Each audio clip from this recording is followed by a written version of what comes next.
Hello!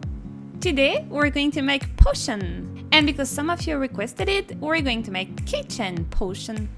To make the big potion, you're going to need black, dark gray, clear, translucent blue, and translucent aqua.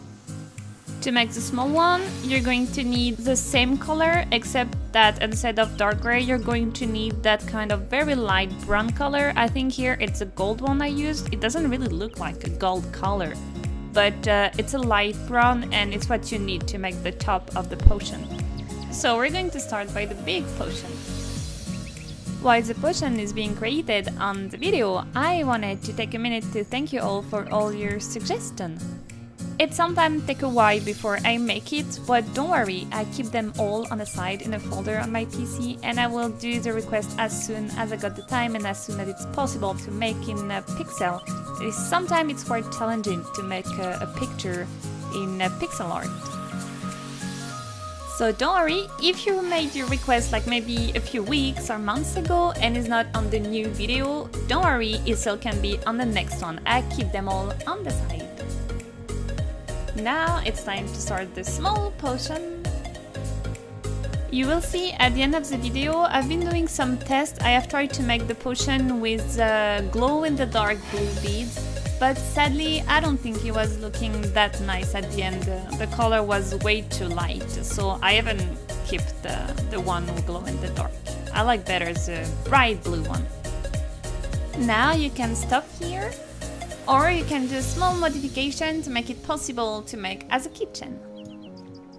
We're going to start by moving this tiny one. Oops! Yeah, don't do like that, but we're going to make a place to, to add the ring or the rope or anything you want to add to be able to hang the potion. It's important to have the beads who make like a square, because if not, it might be too fragile to hang somewhere. For the big one, I just remove a dark gray one from here, and voila! Now you just have to warm it, so please ask an adult to help you with that. I don't want you to burn yourself. As soon as possible, remove it from the white plate and warm it from both sides. It's very important that it's warm from both sides, because if not, it's going to be too fragile to be hanging on anything. It will break too easily. When you're done warming it, you can put it under a book. It will help to keep it straight and flat. And after a few minutes, just add the chain or the ribbon or anything you want to add to be able to hang it, and you're done! I hope you like this new tutorial. Like always, if you have any suggestions, let me know in the comment. I will be happy to read it. I'm wishing you a wonderful day and see you in the next video. Bye bye!